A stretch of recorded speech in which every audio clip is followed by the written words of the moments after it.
मोनी के माता पिता हमेशा सोचते थे कि उनके यहाँ बेटे का जन्म हो तो उन्हें बेटियों की जिम्मेदारी नहीं उठानी पड़ेगी। लेकिन जब मोनिका का जन्म हुआ तो वे बहुत निराश हो गए।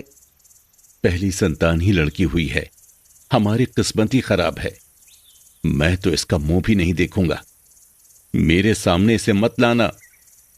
भगवान ही हमसे रूठे हुए हैं, नहीं तो पहले बेटा ही दे देते। मेरी सहेली नीता और मोहिनी के यहाँ तो पहले पहले बेटे का ही जन्म हुआ था।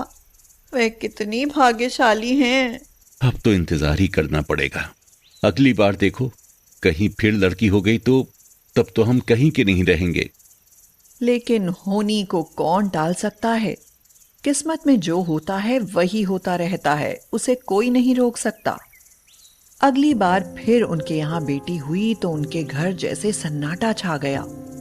मधु तो बाकायदा रोने लगी, जैसे उसके यहाँ कोई शोक हो गया हो, कोई मर गया हो। महेश भी मातम मनाता रहा। पूरे दिन उसने कुछ भी नहीं खाया पिया।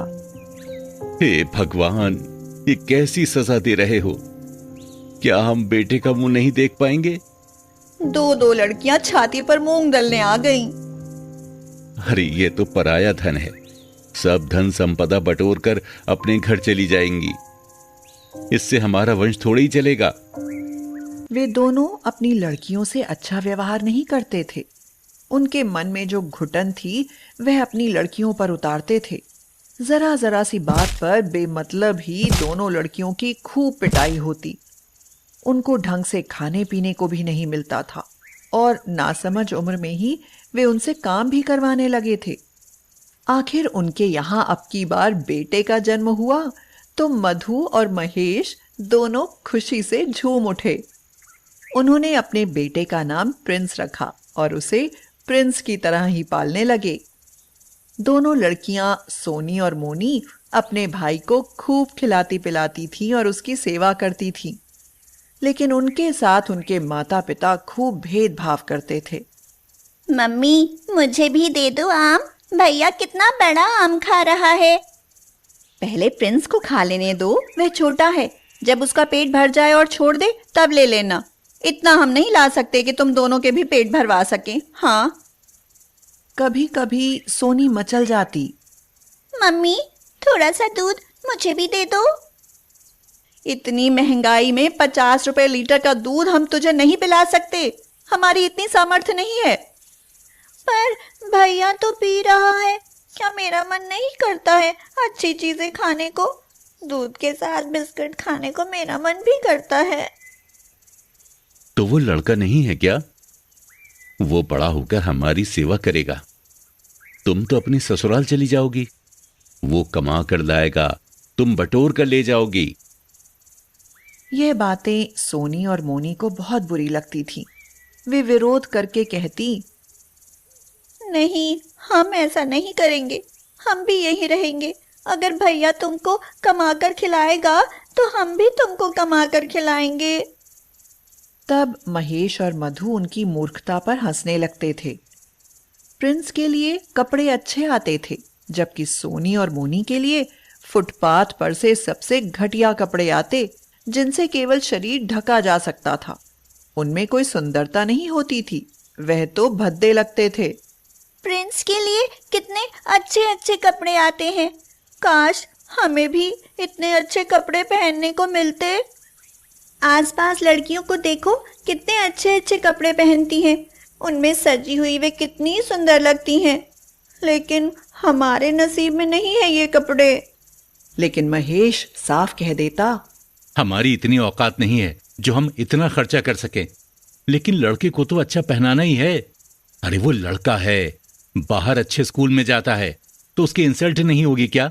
तुम्हारा क्या है, तुम तो घर में ही रहती हो।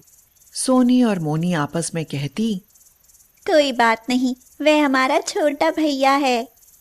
सोनी और मोनी जब बड़ी हुई तो उनका एडमिशन गांव के सरकारी स्कूल में करवा दिया गया। सोनी और मोनी का हमें खर्च नहीं करना पड़ेगा। उन्हें स्कूल से वजीफा और ड्रेस भी मिलेगा और खर्चा भी। हाँ, और इतना सारा खर्च बचेगा तो प्रिंस को इंग्लिश मीडियम में पढ़ाएंगे। हाँ, अच्छी पढ़ाई होगी तो जीवन में वह कुछ बन सकेगा। लेकिन प्रिंस लाड़ प्यार में बिगड़ने लगा था। उसे ढेर सारे रुपए मिलते थे, पर वह उन सबको चटोरेपन में उड़ा देता था। थोड़े दिनों के बाद प्रिंस की जरूरतें बढ़ती चली गईं। पापा, 20,000 रुपए चाहिए। क्यों? मैं टूर पर जाऊंगा और कुछ सामान भी लेना है।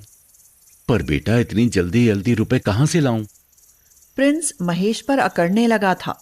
वह ऐंठते हुए बोला, देने तो पड़ेंगे ही। आखिरकार महेश को रुपए देने ही पड़े। उसके पास तो थे नहीं, तो वह अपने दोस्त से उधार मांग कर लाया। लेकिन महेश को प्रिंस के व्यवहार पर बहुत दुख हुआ। मधु, देखो प्रिंस पर कितने रुपए खर्च हो रहे हैं, लेकिन उतना अच्छा रिजल्ट नहीं आ रहा। जबकि मोनी और सोनी स्कॉलरशिप से पढ़ाई कर रही हैं और साथ ही साथ घर का भी काम करती हैं। तो क्या हुआ, वे लड़कियां हैं, उन्हें तो करना ही पड़ेगा। अब लड़के घर का काम थोड़ी ना करेंगे। एक बार प्रिंस ने महेश से 50,000 रुपए की मांग की, जो महेश ने नहीं दिए उसे प्रिंस की आदतों पर शक होने लगा था। इस बात से प्रिंस अपने पापा से नाराज हो गया और वह हॉस्टल में रहने के लिए चला गया। उसने महेश और मधु से बात करनी भी बंद कर दी। प्रिंस की पढ़ाई पूरी हो गई और वह इंजीनियर बन गया, और उसे अपने साथ इंजीनियरिंग करने वाली एक लड़की रिया से प्यार हो गया।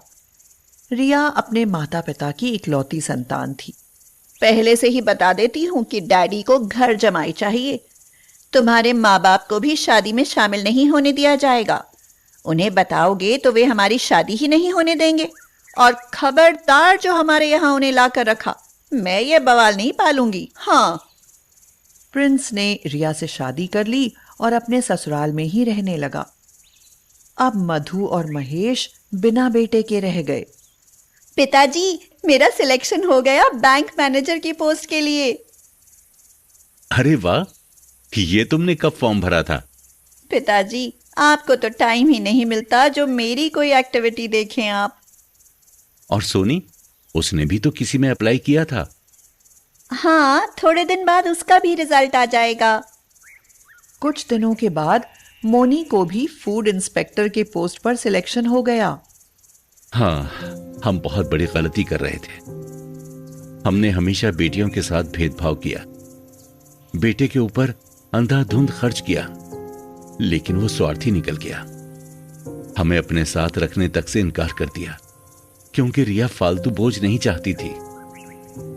उन दोनों की आंखों से पछतावे के आंसू बह रहे थे।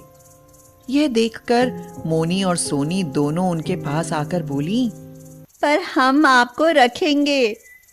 चल हट, बड़ी आई अपने साथ रखने वाली। मेरे मम्मी पापा हैं, मैं अपने मम्मी पापा को अपने पास रखूंगी। हाँ। मधु और महेश ने एक दूसरे की ओर देखा और हंसते हुए बोले, तो झगड़ा क्यों कर रहे हो तुम दोनों? हम दोनों के पास रहेंगे 6 महीने। अब खुश? सभी लोग हंसने लगे। महेश और मधु को अपनी बेटियों पर नाज था।